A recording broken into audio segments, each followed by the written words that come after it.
All right, so let's talk about you and your business. Okay. Fascinating business, amazing brand. Why is it called Milk?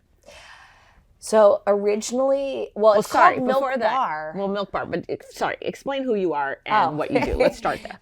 I'm Christina Tosi. I started Milk Bar. Are you ready for this? Yep. 14 years ago to this day. No way! To this day. November 15th, Happy anniversary. 2008. Thank you. I founded Milk Bar. I lead our incredible culinary team. I built and grew this business, which I suppose technically makes me a CEO, but that just feels weird to say because you're like, I make cookies. Well, not, but it just, I don't know. I don't like saying it. Oh, really? Because you're like, no, it's true, but also there's a little bit identify.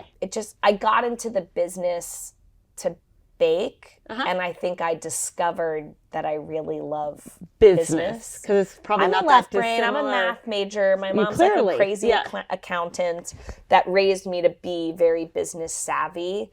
But there's something about the like reckoning of that I haven't come to. And also I'm a little bit like, I have an incredible team and no one does it alone. Not that any CEO thinks they do it alone, but I think that's sometimes it feels like a title that someone gives you and it's like, no, I obviously earned it. And definitely. But I don't know. It's a good question. That's definitely like, hold on. Should I lie down. You can put your feet right here.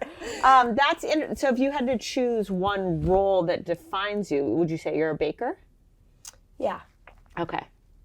Yeah. I the role that I feel most comfortable being labeled as a baker. Okay, that's cool. I love that. It's like I went to pastry school. Technically, I'm a pastry, I have all these pastry chef. Yeah, but there's something about baker for me that is I like the underdog approach to 100%. everything. I think there's something kind of homespun about being a baker. I like walking into a boardroom and being like, I'm just the baker. And then they probably underestimate you, and then you're like, and here's the financial principles, fuckers. Okay. So 15 years ago, November 14th, on the eve of November 15th, how did you start to create the company? It's kind of an interesting story. Yeah. How do you find yourself in highfalutin food circles? So Milk Bar, like the inspiration for Milk Bar, my premise was it's going to be like a modern day Dairy Queen. So like Dairy I love Queen, that. Okay. Milk Bar, something in there. With like a bakery display case because I love to bake. But the idea of like soft serve ice cream with some other sweet and savory things, a bunch of toppings, really let people's imaginations like come to life.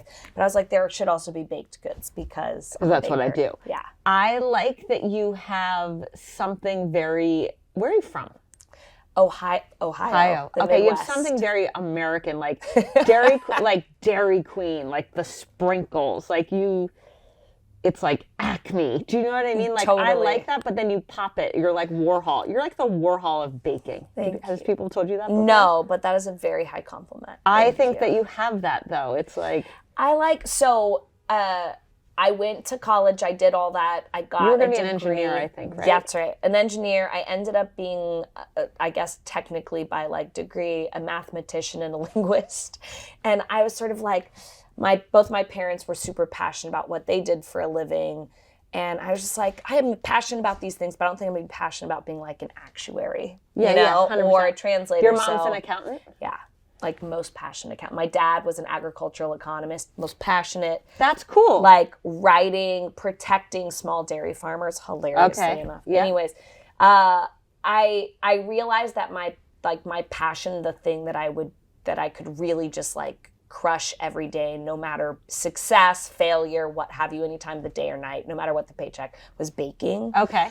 But I'm competitive with myself more than anything. So I was like, okay, so to professionalize yourself as a baker, you're a pastry chef. Okay, got it. That's the elevated version of this. So I moved to New York City, went to culinary school, and got a formal, fancy French degree in baking, and worked my way up in fine dining restaurants. Because if you were going to be the best pastry chef that's how you did it. In New York City, that's what you were. Yep. And I worked my way up, and every time I got to the top, I was like, ooh, I don't really like this. What I love about baking is the democratization of dessert. Yeah. Of the way it connects people, the way it moves people, the way it makes people feel. And we were doing that in fine dining restaurants, but it was limited. It was only on white tablecloths, and there was that sort of am I going to be fussy OCD right now, or am I going to be casual and carefree? It was more fussy OCD, and there are parts of baking that I love that are just break the rules carefree. Yeah. So, what do you do when the thing that you believe should exist in the world doesn't exist. You build it. You make it. So I figured out how to build it on the cheap, how to build it, minimalistically, but with all of the attention on the food and the flavors. Yep. We freaking opened the doors I remember walking to work 14 years ago today, super early in the morning, because as a baker, you're a morning forget person. About it. You, whether you are or not, you are a morning person. Yeah. So what time do you get up? These days I'll wake up anywhere between 4, 5, 6 a.m. But back then you're waking up at like 3 or 4. I gotta get my act together. I gotta roll up the gate, et cetera, et cetera. And I just remember being like, man, I hope people come today. You know what I mean? Because I'm not a known entity. Nobody doesn't exist.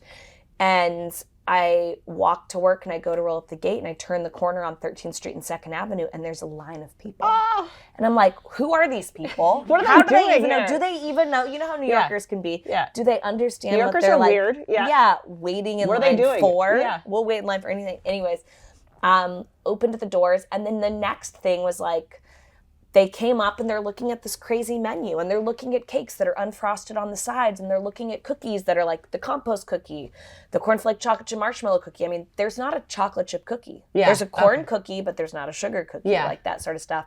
There's soft serve ice cream, but there's not vanilla or chocolate. There's like cereal milk and like salted pistachio caramel and there's not real pie, but there's milk bar pie and they're trying to connect the two. And I'm like, this is either a good idea or a bad idea. Yeah. And I guess it was a good idea. It's a great idea. They ordered, they ate. You could just like watching people eat is one of the most satisfying It's kind of a cult thing. brand.